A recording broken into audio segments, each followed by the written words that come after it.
Don't say people. I'm doing business here, man. I don't want anybody tells you words and ideas can change the world. 90% of what you're saying ain't coming out of your mouth. From failing, you learn. From success, not so much. Welcome to the Small Business Miracles Podcast. My name is Jeff Randolph. This small business podcast is brought to you by EAG Advertising and Marketing. We're going to talk about marketing, and we're also here to celebrate entrepreneurs. We have marketing news and advice business owners can use to keep moving forward, plus a featured interview you're not going to want to miss. I'm excited to get to that interview, but first, news. One more time here with Ashley Tebbe, Senior Art Director at EAG Advertising and Marketing. Ashley, welcome to the show. Hey, Jeff. Thanks for having me. You're just going to be like a regular fixture at this point, I think. We'll just have you back as many times as I see you walking around and trying to get to somewhere else or to a different meeting. I'll just snag you. We'll talk about whatever. In this case, hit the trends. What's going on with the when you are keeping your ear to the ground on design trends and just any kind of visual communication, what trends are you seeing? What do you notice? What's out there? Yeah, it's really, really exciting. Trends usually focus on what's social or different kind of movements that are happening around the world, and they extend from that. So when we look at trends, we look at what is important to people. I think post-pandemic, everyone could use a little bit of joy. So that is a huge part of where trends for 2023 are headed. Really? You're looking at brighter color palettes that are more dopamine-induced. Oh, nice. Yes. Things that, quote, spark joy, even though I hate that phrase. Sure. So we're also looking at experiences. People are done being inside. They want to go outside. They want to see things, touch things, smell things. They want to find something that gives them just that extra bit of smile in their day-to-day. And they're ready to catch up from, like I said, being inside for a couple of years. Yeah. Even though it's 2023, people still have a little bit of a pandemic hangover, and they're ready to have some fun. Well, it hit pretty hard. It was a big shift. So yeah, it's good to see the brighter colors out there, especially if that fits with your brand persona, and you can kind of flex that way and test out some good creative headlines and some brighter looks. Yes. Another thing that's really important is in terms of website design, different ways to use motion to get some kind of reaction from folks. There's a popular phrase now called scrollytelling. Oh. Yeah. Okay, scrollytelling. Scrollytelling. Yeah. That's where you use the mouse's scroll to interact with a web page. So when you scroll, pictures maybe move apart, revealing more of the message. Maybe something else pops up as you scroll, or more of a picture in the background reveals itself. That's what that's called. Okay. Yes. Okay. I like it. It's challenging for developers, but it's a very beautiful tool to use if you're trying to communicate a wonderful message. Micro interactions is another term. Ooh. So micro interactions relates to the idea that there's a little bit of interaction or a little bit of motion, animation, after your user has filled out a form or clicked through something or highlighted a word, which you've wanted them to do to let them know that they're doing things right. Ooh, nice. You're giving people that affirmation and feel good vibes when you're giving them a green check mark after they've filled something out. Okay. So that's another thing that's on an upward trend. Hyper-personalization. Ooh. Yes, this is a fun term. We know that personalization works in marketing, that helps consumers know that this brand is for them, and everything is geared toward the very personalized. We care about you. You're not just a number. You're a real person, that sort of thing. Jeff, what are your favorite apps to use? I enjoy the usual socials. I like Reddit is a fun one for all my news, everything that I need. The Apple News app is also a fun one. What do you like about those apps? Easy to look through. They're addictive almost. Could it be that you're able to self-select the content that you want to look at? For sure, 100%. It's exactly that on both of those platforms, and even in all of the socials, it's like that. That alludes to hyper-personalization. personally, I am a new Orange Theory cult member. Okay. And one of the reasons I like Orange Theory so much is I like their app. They have a beautiful app that sends you a workout report after every workout that includes beautiful bar graphs that show where your heart rate is. Right. It includes how long you were on the treadmill. Those things that when I'm working out at 5 a.m., I am definitely not paying attention to or remembering after 5 a.m. I want to forget 5 a.m. wake-ups. I'm with you. But I want to remember or know that I did something at 5 a.m. because I did it. So yeah, hyper-personalization. Personalization, good stuff. Yeah, things like being able to create your own profile and stuff. Tailoring content to what you want and your needs. If you're a scattermind person like myself, you want something maybe a little more minimal and you want to just kind of get rid of all those things that are distractions that are just going to clutter up your feed. Other bells and whistles. Yeah. Yes. So again, I send motion design. That's a big part. They're finding different ways to incorporate motion design. Like I said, scrollytelling or micro interactions. You can find a plethora of different options there. Nice. So again, I think the big things from this conversation is motion and joy. Like what can we find? How can we incorporate happy into your work? But also, people have a higher standard of business and business ethics these days. So part of design and marketing is it's also really important to make sure that we have sustainability in focus, sustainable design. That's a huge topic for a lot of people these days, and they want to know that the companies they're buying from have that in mind when they're buying from these companies. Social issues are also really big. So how do you communicate sustainability and social issues in your design? That is something that graphic artists and design and copywriting as a whole have been talking about.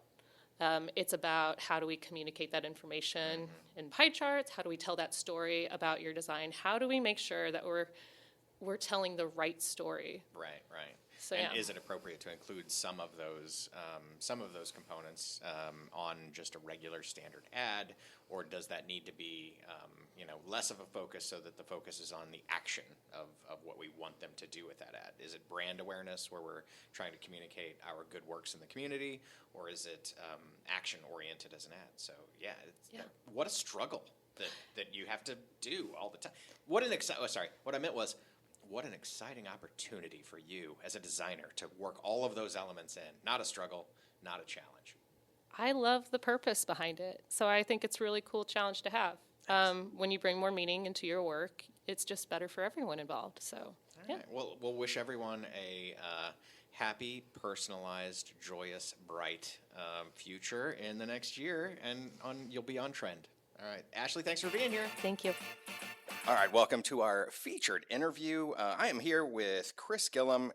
Chris Gillam is the architect and principal at Jones Gillam Renz. Chris, welcome to the show. Hey, thank you so much, Jeff. All right, we're happy to have you here. You were here for our open house with the KC Chamber. Why don't you tell me just a little bit about the business? Tell me about what you guys are doing and how you got there. Sure. So we have been in business a very long time, about 80 years coming up next year. Wow.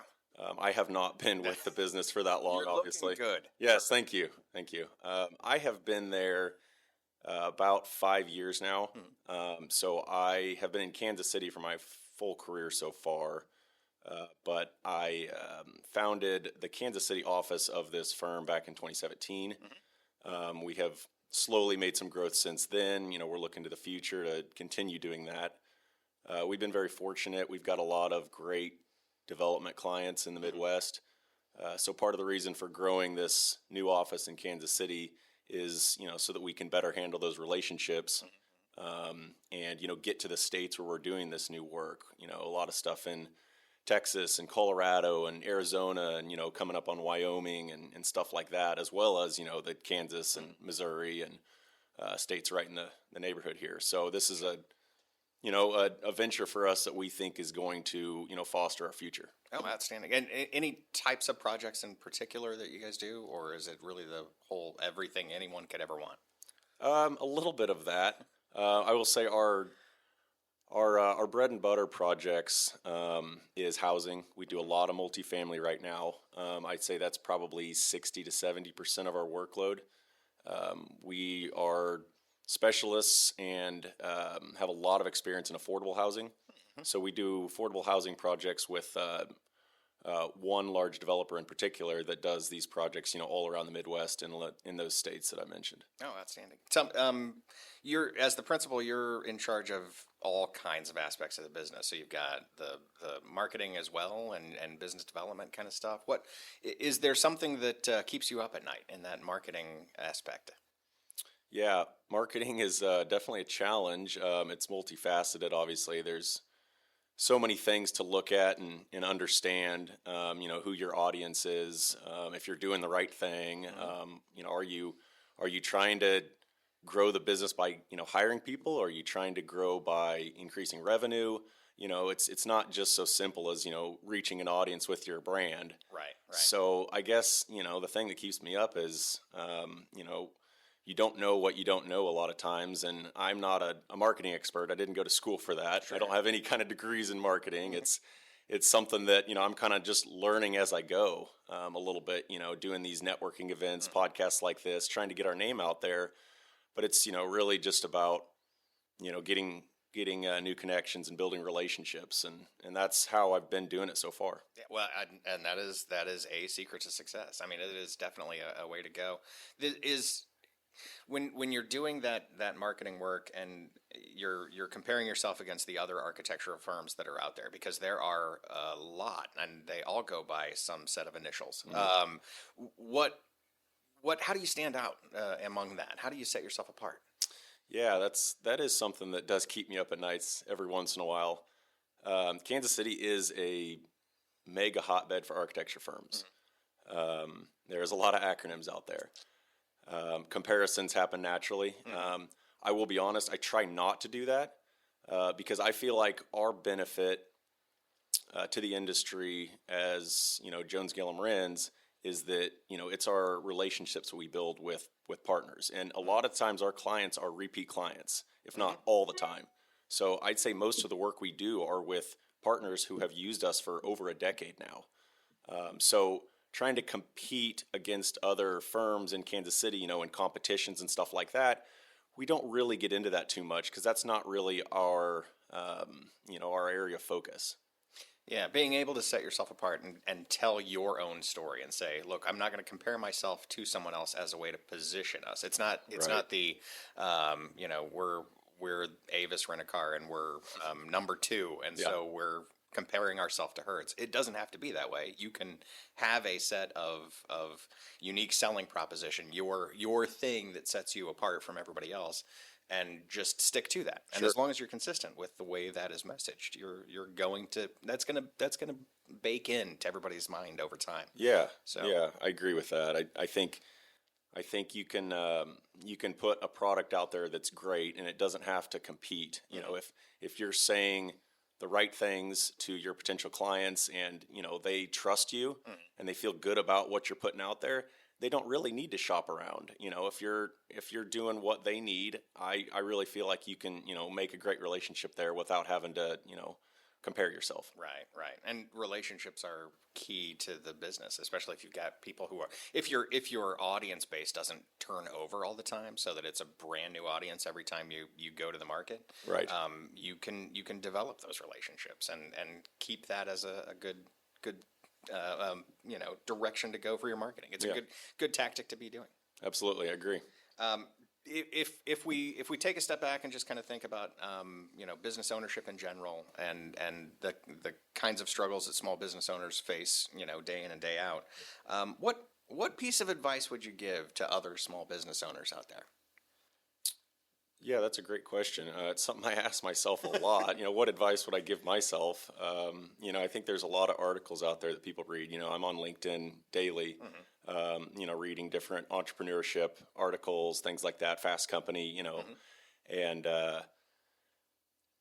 everything tries to give you different advice on, this is what you should do, read these 6 tips, these 7 tips, that kind of stuff. I really think it just boils down to knowing what you want to do or what your goal is, and then having tenacity, really going after it and not giving up. I can't tell you how many articles I'm sure most people have read about, getting turned down 100 times and then getting the yes that last time, right? And your goal becomes reality. So that would really be my advice is, don't give up when you get a no. If you really want what you're going after to grow this business, to get that client, whatever it is, have tenacity. That's also that one good shot in golf that brings you back again Sure. and again. You hit the ball well and knock it right up close. I'm still looking for that shot. Eventually, you'll have that shot, and it's good. No, wonderful advice. I think that advice brings us right into, let's call it the lightning round. And here's how the lightning round works. Very simple. There are no wrong answers first, so you just throw it out there. Now, if your answer inspires some kind of follow-up question, obviously we're going to go there. But no wrong answers. Quick soundbite, one word, one sentence, whatever kind of answers. And let's just light this candle. Are you ready? What is your favorite social media platform? Ooh, Instagram. Instagram, interesting, because you just talked about LinkedIn with your small business owner tip too. So Instagram, what if we look at your Instagram? What's on your Instagram? What kind of things do you post? Oh man, honestly, it's a lot of my dog. Okay. But I also run our business Instagram, and it's the imagery for me. Okay. They say an image or a photograph, whatever, paints 1,000 words. Yeah. Kind of thing. I get inspired by looking at other designs and architecture and adventure videos. If there's a place I want to go visit or travel to, when somebody does a video or a image well, right, you can really put yourself there. And I feel like that's what architecture is for me. It's really designing the framework for an experience. It's not just about the aesthetics. And so LinkedIn's great. Mm-hmm. There's a lot of great stuff on there. I'm not a journalist, so a lot of the words sometimes are too much. I'm simple. I like my pictures. Sure. And let me go back to the LinkedIn thing for a minute. From your before we got into the lightning round, do you, when you're reading those top 5, top 7, top 10, top whatever kind of things, are you also commenting, also posting? Are you also resharing that, or are you kind of like I'm going to just take all of that information, I'm going to consume it and not put it back out there or participate? Sure, I do participate, not in everything. There's thousands of articles out there saying about the same thing in different ways. So you could post till you're blue in the face. I comment on particular things of, connections of mine, of somebody I know, if they're trying to build a business and, I've got something to input or help them with. I've written 1 or 2 articles myself. Okay. So, I do a little bit of participation, good. But, not always. I don't want to flood the market. Yeah, as we're talking about the kind of outreach you can do with your business, mm-hmm. that, even just being forward facing on LinkedIn, where you're sharing, you're liking, you're commenting, that can go a long way for building those relationships. So absolutely outstanding. But Instagram on the personal side for your favorite social media platform. Sure. Let's go next lightning round question with the kinds of businesses or brands that inspire you. Is there a brand that you're like, that's my go-to, I believe in them and they inspire me? That's interesting. I think most of the brands that inspire me are travel-based. I consider myself a traveler, an avid adventurist. One of the brands recently that really made me, kind of rethink marketing and strategies is Patagonia. Oh, yeah. How they, or I guess their owner and CEO just, gave the company to the earth, basically, and kind of it was all about sustainability. And I think that's just so cool. And I haven't talked to a single person since that came out that has not said, "Oh, I want to go buy Patagonia equipment now." Yeah, a simple way that they live the brand, mm-hmm. and by doing that, appeal to everybody who follows that brand. Excellent example. Yeah. Let's say if you're finishing a project, or if you're trying to win a project, and you have some kind of great success, something celebration worthy. How do you celebrate that success? Well, usually we will hire our architecture photographer, have him go take pictures and post it everywhere. That's immediate promotion. We want to show that off. Immediate promotion of that project. Let me go about this last one. It's the real simple. How would you want what would you want your future customers to know about you? You know, just about how much we care about, you know, what we're designing, the relationship we have, and, you know, the pride we have in our company and our brand. You know, we have 4 principals, you know, 4 partners, and we all work directly, you know, for the clients. We're doing production work. We're doing the designs ourselves. You know, we have a lot of staff and other architects backing us up, but, you know, we take pride in the relationships we have, and, you know, our history shows that, I think.